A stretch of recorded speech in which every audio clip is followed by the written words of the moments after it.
ಟ್ಯಾಕ್ಟ್ರಿ ತಂದು road block ಮಾಡಿದ್ರೆ ಇಲ್ಲಿ ರೋಡ್ ಬ್ಲಾಕ್ ಅಲ್ಲ, ಇವ್ರು ಹೋಗದೈತಿ ಇಲ್ಲೇ ಇಟ್ಕೊಂಡ್ರೆ ಬಂದೇ ಬರ್ತಾರೆ. ಇಲ್ಲಿ ಹೋಗಾರ ಹೇಳಪ್ಪ ಎಸ್ ಪಿ ಹೇಳಿ ನೀವು ಹೇಳ್ರಿ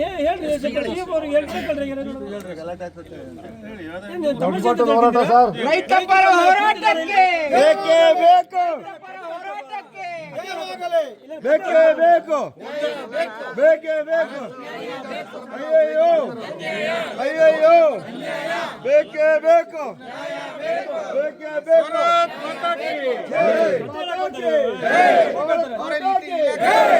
ಮಾಡಿಸ್ತಾರ. ಉದ್ದಟತನ ತೋರಿದೆವು RFOಗೆ, ಉದ್ದಟತನ ತೋರುವ RFOಗೆ.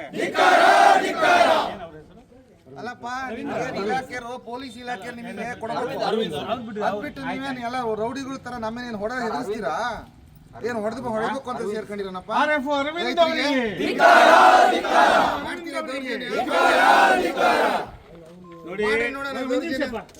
ನೋಡಿ, RFOಗೆ ಇಲ್ಲಿ ಭಯ ಇದ್ರೆ, ರಕ್ಷಣೆ ಬೇಕಂದ್ರೆ ಪೊಲೀಸ್ ಬರ್ಬೇಕು. ಅವರು ತಮ್ಮ ಮೇಲಾಧಿಕಾರಿ ತಿಳಿಸ್ಬೇಕು. ಮೇಲಾಧಿಕಾರಿ ಪೊಲೀಸ್ ಇಲಾಖೆ ತಿಳಿಸ್ಬೇಕು. ನಾವು ಪೊಲೀಸ್ ಇಲಾಖೆ ನಮ್ಮ ಕಡೆಯಿಂದ ತಿಳಿಸಿದ್ದೇವೆ, ಇವರಿಗೂ ತಿಳಿಸಿದ್ದೇವೆ. ಇವರು ತಮ್ಮ ರಕ್ಷಣೆ ಬೇಕಂದ್ರೆ SP ಹೇಳಬೇಕು. SP ಕಳಿಸ್ತಾರೆ ಅಥವಾ ವ್ಯವಸ್ಥೆ ಮಾಡ್ತಾರೆ, ಅಥವಾ ಈ CCF ಹೇಳಬೇಕು. ಇವರು ಇಲ್ಲ ಈ ಥರ ಇದೇನೆ.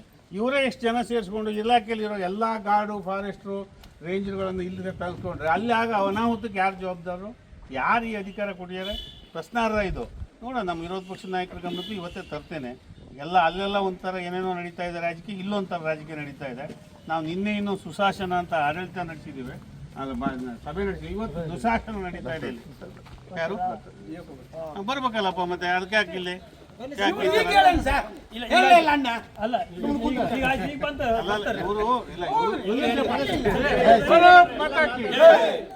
ಕಾರ್ಗಲ್ ಹೆಡ್ ಆಫೀಸ್, ಕಾರ್ಗಲ್ನಿಂದ ಬಂದಿದ್ದಾರೆ.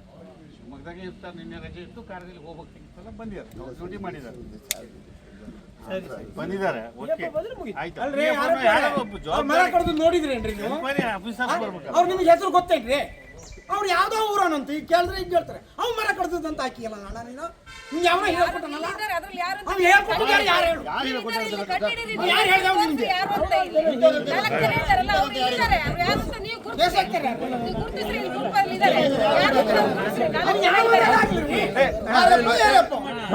ಬೇಕಲ್ಲ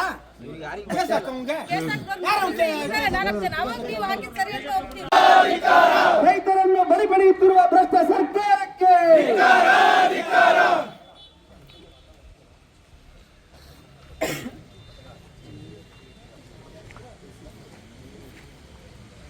ಬೇಕೇ ಬೇಕು, ಬೇಕೇ ಬೇಕು. ಎಲ್ಲಿಯವರೆಗೆ ಹೋರಾಟ, ಎಲ್ಲಿಯವರೆಗೆ ಹೋರಾಟ, ಅಮಾಯಕ ರೈತರನ್ನ ಬಲಿ ಪಡೆಯುತ್ತಿರುವ ಕಾಂಗ್ರೆಸ್ ಸರ್ಕಾರಕ್ಕೆ, ಅಮಾಯಕರ ಮೇಲೆ ಕೇಸು ದಾಖಲಿಸುತ್ತಿರುವ ಭ್ರಷ್ಟ ಸರ್ಕಾರಕ್ಕೆ, ರಾಜಕಾರಣಿಗಳ ಕೈಗೊಂಬೆಯಾಗಿ ದೂರು ದಾಖಲಿಸುತ್ತಿರುವ ಅಧಿಕಾರಿಗಳಿಗೆ ಬೇಕೇ ಬೇಕು, ಬೇಕೇ ಬೇಕು. ನಾಗರತ್ನಮ್ಮರ್ ಅವರು ತಮ್ಮ ಮಾತನ್ನು ಮುಂದುವರಿಸ್ತಾರೆ.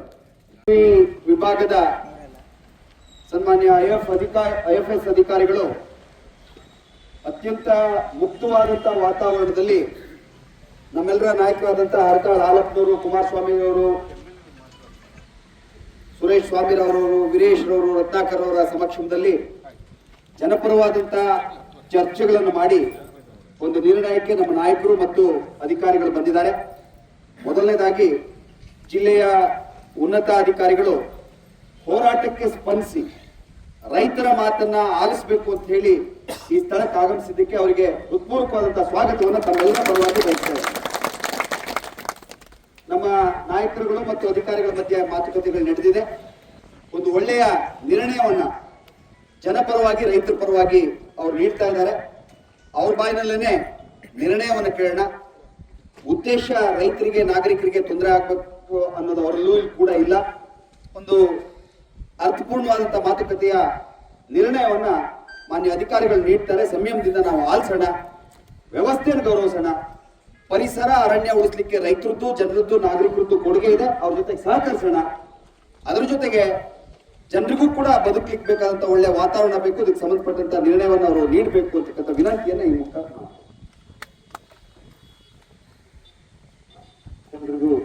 ನಮಸ್ಕಾರ.